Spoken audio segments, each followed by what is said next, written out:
Continuamos con este librito del maestre, que es uno de los propósitos psicológicos, el número 20, con temas muy importantes. Vamos a ir entrando poco a poco de la parte oscura eh,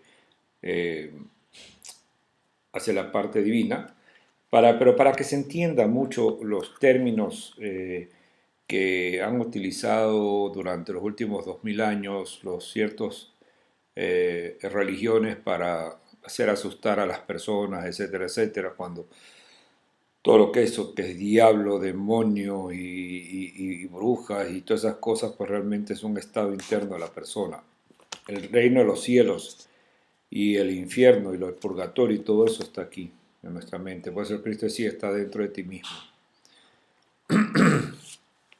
Demonopatía se llama el 11º capítulo de aquí. Demonopatía viene de demonio o es una expresión como decir culto un culto o un trauma hacia los demoníacos, se podría decir. Dice el maestre Laferrier, avatar de la nueva era del Aquarius, dice: se notará que hasta aquí se ha confundido a menudo ocultismo y brujería. Y es que no se trata a menudo ni siquiera de brujería, sino, como hemos visto, de personas simplemente desequilibradas. Evidentemente se puede clasificar como ocultistas a todos los que han venido en ayuda de esos desgraciados, sea curándolos, sea estudiando sus casos con fines científicos, pero siempre con un conocimiento de la cuestión. Pero de ninguna manera esos brujos, entre comillas, o asociados a la brujería, pueden ser considerados como ocultistas, pues se trataba muy a menudo de enfermos o de pobres ignorantes. Así la demonopatía era cosa corriente otras veces y especialmente en los siglos XV y XVI. Esa crisis demonólatra era la visión o sensación del demonio. Se comprenderá rápidamente que en la mayoría de los casos que hemos citado, sea médiums y otros practicantes del espiritismo, sea de todos los que detenían, como se decía, relaciones con el diablo, en fin, desde los prelados que creían en los demonios hasta las gentes sencillas que pensaban en la intervención del diablo, siempre se trataba de relevantes casos de psiquiatría y en verdad mucho mejor hubiera sido en todos los tiempos curar que condenar. Todo esto fue creado, son técnicas de inducción a través del miedo para que los cristianos católicos más que nada utilizaron los últimos 2000 años para ganar devotos y para que la gente haga lo que ellos querían. Eh, los confesionarios se crearon en la época de la Inquisición para ellos recibir información y por eso perseguían a los sabios y a aquellos que no opinaban igual con las iglesias. Muchos altos iniciados, muchos grandes maestros fueron quemados, torturados y todo eso, entre ellos los grandes maestros templarios, que vinieron a unir Oriente con Occidente, nada más, y a cuidar que no se profanarizara los lugares sagrados donde el Maestro Jesús y sus discípulos estuvieron en Jerusalén y otras partes pues, de la antigua Palestina, ¿ya? Porque recordemos que Judea perteneció a la antigua Palestina. Los palestinos, los judeos también son palestinos. Y los judíos también son árabes, les guste o no les guste. Y les digo, pues yo tengo parte de sangre judía por los arosemitas, los arosemena, ya por parte de mi madre, que es un apellido judío. Este, Era una aldea con sus propias costumbres, su propio idioma, eran los guardianes de la Cábala, originaria de Babilonia, ellos son originarios de Babilonia, de los secretos de la alta magia, de la alta teurgia de Melquisedec, y todo eso pues eran sabios. Por eso el Cristo fue judío, porque nació bajo una comunidad de sabios, y esa comunidad se le llamaban los esenios. Su madre, de acuerdo a un pergamino que trae el maestre, y lo indica muy bien en el libro negro de la masonería, era una mujer común y corriente, egipcia, y su padre era judío, personas comunes y corrientes. Lo que pasa es que el tema virgen y el tema de José que significa el que añadirá, o sea, el maestro, representa al maestro, es simbólico. Algún día vamos a hablar aquí sobre el pesebre, les voy a explicar el simbolismo del pesebre, porque eso toma un poquito de tiempo y no quisiera irme por otro lado. Bien, entonces dice, la demonopatía aún existe en nuestros días, ese estado nervioso que tiene quizás menos sentido de brujería, pero nuestras clínicas y asilos están llenos de casos semejantes. Se trata de un estado nefropático. Nefropatía, enfermedad renal.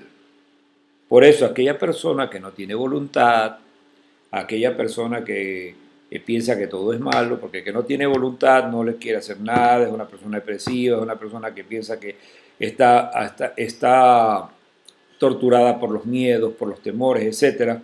Ya, entonces es porque sus riñones no funcionan bien, están afectados. Bien. Se trata de un estado nefropático, el del enfermo que va hasta las convulsiones. La demonopatía sería más bien calificada en nuestros días con el término de histeria, pues la palabra demonopatía ha pasado de moda dado los progresos hechos en el dominio de la psicología médica. Y esto es verdad.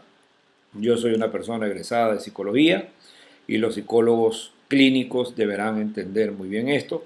No me quiero explayar en esto porque también, bueno, se me va todo el video en eso y quiero continuar un poquito más porque esto es un tema un poquito, no tan largo, pero sí hay un poquito largo porque hay que hablar sobre bala, hay que hablar sobre, bueno, muchas cosas.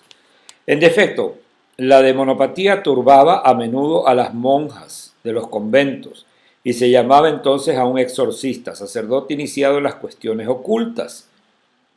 Ojo, las historias más o menos deformadas de esos fenómenos, con la misma operación del desencantamiento, ha dado lugar a menudo a groseras vulgaridades. Aunque la película El Exorcista me gustó mucho, la primera, las otras nunca las vi. Las diversas etapas de la vida de Rasputín, quien fue un gurú, un alto iniciado, un maestro, no un loco como lo ha querido hacer ver el mundo profano, están llenos de esos casos de demonopatía. El célebre monje ruso se había especializado justamente en las cuestiones del desencantamiento y como su poder hipnótico no fue puesto jamás en duda, se comprende de inmediato que en nuestros días él habría sido un muy buen médico hipnotizador, del que nadie habría encontrado nada que contradecir. Además de sus dones que él adquirió, es preciso decirlo, muchos conocimientos durante su estancia en un monasterio. En efecto, ese representante de la religión católica no debe ser juzgado apresuradamente, ya que ignoramos quizás cuáles fueron exactamente los motivos de sus actos y por otro lado, ¿quién puede decir que conoce la historia exacta de su vida, que siempre se ha contado con un sentido parcial? Esto hace que ignoremos ciertamente la verdadera personalidad de Rasputín, quien, y esto no es un secreto en nuestros días, estuvo mezclado sobre todo en la política, pero quizás, por otro lado, era un iniciado, que tenía un papel de jugar en el mundo. No olvidemos que de su lejano Villorio siberiano llegó no solamente para ser recibido en el Palacio Imperial, sino a un ser íntimo del zar y su familia. Se ha escrito muchas cosas sobre el gran monje ruso, casi siempre en sentido crítico, pero algunos han pensado que él habría podido ser no solamente un ocultista, sino incluso un maestro, venido del Tíbet para probar a la gente y realizar una determinada misión. Ya el hecho del Tíbet evoca siempre una sensación de misterio que inspira confianza. Sin embargo, ¿cuánto se ha abusado de esa región? Ciertos colegios de Rosa Cruces pretenden tener allí su sede. En efecto, el Ate Kagata, con K, sería una escuela mística de la que hemos leído en alguna parte que tendría su santuario en Sikkim.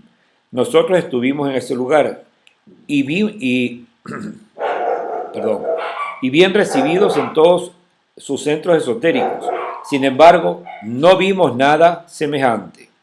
En efecto, no se trata ni siquiera de un movimiento budista al que se habrían mezclado elementos occidentales, sino que es simplemente una de esas numerosas asociaciones ficticias que no existen más que teóricamente porque poseen papeles con encabezamiento y algunos prospectos para atraer la imaginación fértil hacia una supuesta organización muy lejana. Hasta aquí con este tema y discúlpenme por los perritos, pero no se los puede controlar. Son muy traviesos, como el dueño. Bien, queridos hermanos, hasta la próxima. Pax.